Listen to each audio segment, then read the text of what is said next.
Hello everyone! Welcome back to Ram's Tutorial. Andito pa ako guys sa labas ng Malolos. Binivideo ko po tong paninda ng friend ko po. Si Dinas. So here, sila yung mga friend ko. Yan.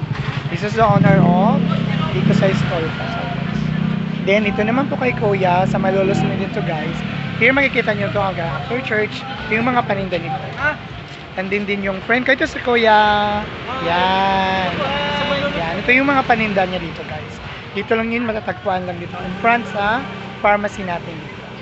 Ayun yung friend ko naman po. Meron din siyang paninda na sisig po. Meron din solo, barkada. Lahat yan dito lang po yung sa may number. Malolos Avenue lang din yan, makatagpuan. Yan. Here, okay. Dito lang yun makikita guys. Yan.